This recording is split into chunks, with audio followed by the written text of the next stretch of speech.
Yo, what is going on, guys? Hope everyone's having a fantastic day today. I want to go over some news for the Philadelphia Eagles really quick. It's been a crazy day today.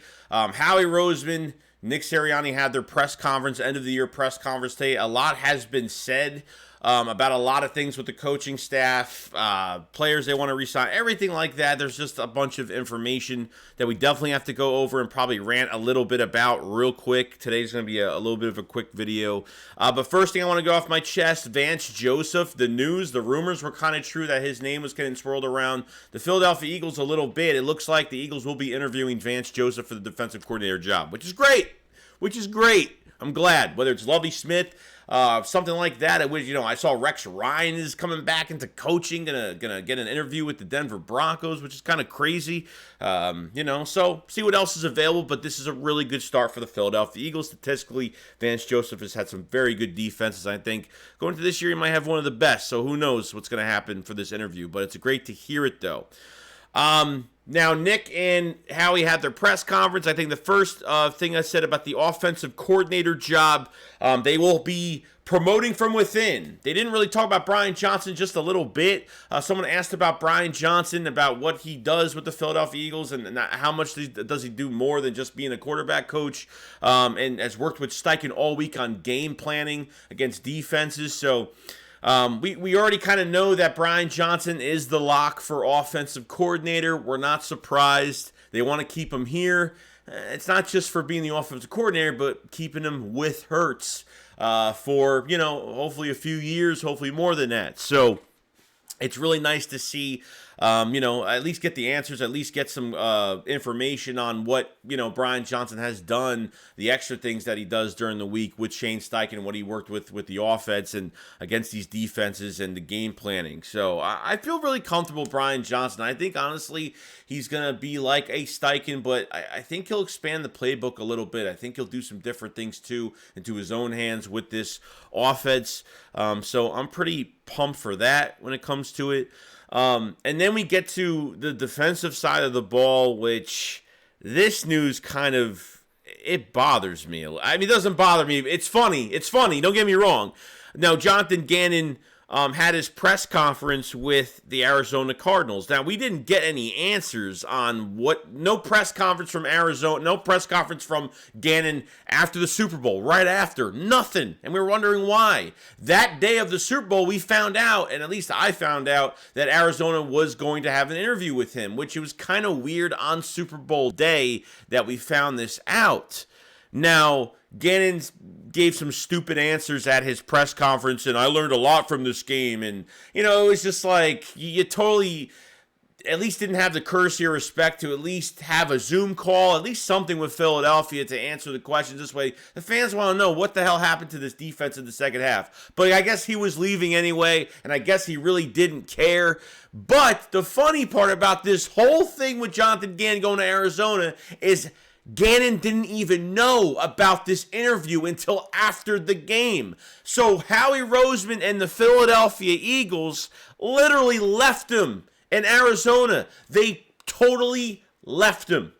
I think that was hilarious. I thought, and yes, it is true. Look at the news. It is there. They literally left him in Arizona, and Gannon had no idea about this interview until after the game. It is the funniest bit of news I heard all day. So good luck to him, because really, he got hired, and then he was on Arizona's Twitter account already, saying, "Oh, what's going on, Bird Gang? Buckle up." I'm just like, I was kind of like, why did he not at least have an interview with at least to the fans, or at least something to the media, to the Philadelphia media, to at least he could talk about the game in general. I wanted some answers out of, I couldn't take what happened that second half. But Nick and Howie were asked, they were asked about the philosophy to the defense. Now, they were asked, well, if another defensive coordinator walks in the building, will they run the same philosophy like this past year? And they said that they would welcome change to philosophy for the defense. Thank God. Thank God that they said that. It brought a warmness to my heart that they said it. But that's good news. That's good news. So not only Gannon is gone, but they want to actually change their philosophy. Kill two birds with one stone. Thank God. Thank God. So I'm pretty happy about it. And so other than the defensive news, so that's really the only defensive news we have so far. So we're just starting the process of getting the interviews, and obviously we already have our OC right now, which we already know. But see how many more guys they want to, interview for the defensive coordinator job. We will see. And this is the news that probably people aren't going to like. I think one of the other coaches we want fired was Michael Clay, special teams coordinator. And it looks like he is staying, guys. Yeah, I think Nick said that he is staying, and I don't know why. I just don't, because I don't like how didn't like the most? It wasn't, the blocking, which is definitely a big part of it. I didn't like how they gave really no one else a chance at punt return. That was probably the one thing I was mad about. Now, I was in love with Britton Covey, literally this past offseason. I was so excited for him. The hype was real on him, and that's just what it is. I'm right, I'm wrong. That's just how it is. I was excited about Britton Covey. They brought him up 3 times to the active roster throughout, the regular season, and they decided to keep him on there. They never, because once you take him off after the 3rd time, they just kept him on there the rest of the year. I don't know, I think I see some good things for him. I just think he's too raw. I think he needs more competition, and he needs another offseason with the Eagles. I mean, he's undrafted. He's an undrafted, he was an undrafted rookie this year. So what was I really expecting from him? Greatness, maybe, when it came to special teams, but we didn't get that. And yes, part of it is the blocking, and part of it is Michael Clay putting the right players on the field to have a good blocking sequence, for these returns to do a good job. I mean, Devin Allen was signed. Devin Allen hasn't played in 5 years, hasn't played an NFL snap in his career, hasn't played in 5 years. Got a nice deep, a go route touchdown in one of the preseason games, and he has a lot of speed on him. He did the Olympics, he did everything. They never gave him a shot, and I don't know why they didn't give him a shot. I don't know why. It really bothered me how they really didn't. At least if Covey was at least brought to the active roster twice, give someone else another chance, see what they could do, and then you say, let's go back to Britton Covey. You bring him up that last time they kept him, I wouldn't care. But Devin Allen, I think, deserved a shot, never got that shot, and it really bothered the crap out of me. So I don't know why Michael Clay and Jeff Stoughton are the last of the Chip Kelly tree, pretty much. Michael Clay was with the 49ers when Chip went from the Eagles to the 49ers. He was the coordinator there. And obviously, you don't see him becoming an offensive coordinator or anything like that. He's just a special teams guy. It's all he's going to be, because I don't think he could do really much anything else. Kick returns, I didn't really care. I didn't mind Boston Scott kick returns, but I think the blocking philosophy's got to get better on special teams. It's the third part of our game. Yes, no one really cares about it, but you should care, because it really puts your offense in good position, and it really helps. We've only had a few good runs. Covey had a good run in the Super Bowl. He got to the 40-something yard line, made a couple guys miss, which was great. So you see flashes of good things, but he needs another year. And Devin Allen needs to have more opportunity. And then they need to go off the waivers, guys. They need to go off waivers this offseason.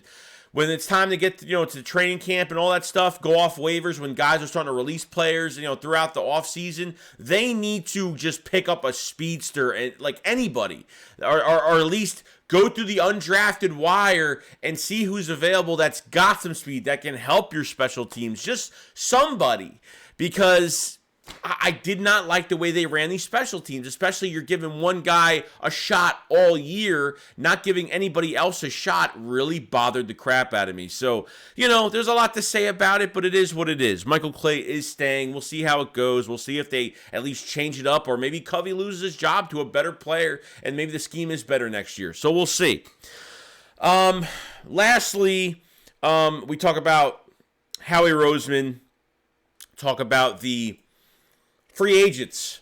Okay, talk about Jalen Hurts. Jalen Hurts was talked about. Howie Roseman says he owes it to the fans that this year was hard. It was hard. It was a great year, but they couldn't get the job done. The fans deserve better than this, and hence why they probably wanted Gannon out. They probably didn't want Gannon anymore, and Gannon kind of walked his way out of the door, which saved them a lot of time and aggravation. You know, and Howie Roseman promises he's going to give us a great offseason and to get this team together once again. He talked about compensatory picks. He said there should be a lot of compensatory picks in next year's draft, not this year's draft, but in 24 should have a good amount of picks. He already got 2 second-rounders next year. You got 2 first-rounders this year and a second-rounder. You got a 10th overall pick in the draft this year and being a Super Bowl team this year, which is pretty damn good.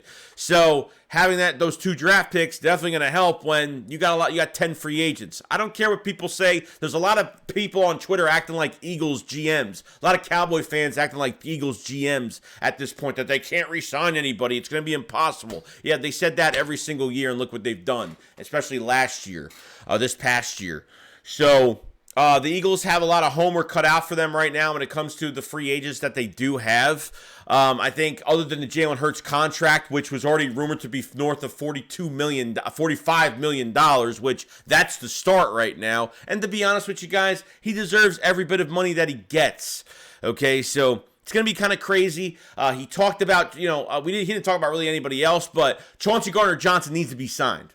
Your linebacker core, Nakobe Dean's coming into the fold. Got to make a decision on James Bradbury, Miles Sanders. Isaac Seumalo's probably going to be out. There was already news about Cam Jurgens was already interviewed and was asked about would he like to play next to Kelsey next year. Yes, and he will cross-train the guard if he has to, which is a great thing. So, Cam Jurgens playing at guard. Kelsey could still be on contract next year, so who knows? I don't think Kelsey's retiring. I think he still knows that this team is going to be good next year. I think he's going to play for another year. Isaac Seumalo will become a free agent. He'll get his money. Cam Jurgens, a major immediate impact for the Eagles, will go in there and really do a good job, because Cam Jurgens, you cannot redshirt him another year. It just can't happen. So Seumalo is leaving. That does help. This is how you draft really well, and this is what he's done the past couple seasons. How he's done has been fantastic. So a lot of decisions to be made with this roster. Jalen Hurts is definitely getting paid. Chauncey hopefully does as well. But at the end of the day, it's a new year. I know everyone's still upset probably, or at least trying to get over it right now of the Super Bowl. But I'm ready for next year already. I'm ready for this whole thing, and we'll keep going over news of what's going on. Defensive coordinator, very excited for that. And, Brian Johnson, I'm pretty pumped about him being the OC. I'm not going to lie. So, you guys let me know in the comment section below what you guys think. If you guys lasted this long, getting to the last 12 and a half minutes of this video, definitely subscribe to the channel if you guys haven't. Like the video if you guys haven't either. We are going to be going crazy this offseason. It's going to be nuts. So, definitely stick around and subscribe. And I'll see you guys on the next one. Shakes it up for outside. Peace out, guys. Peace.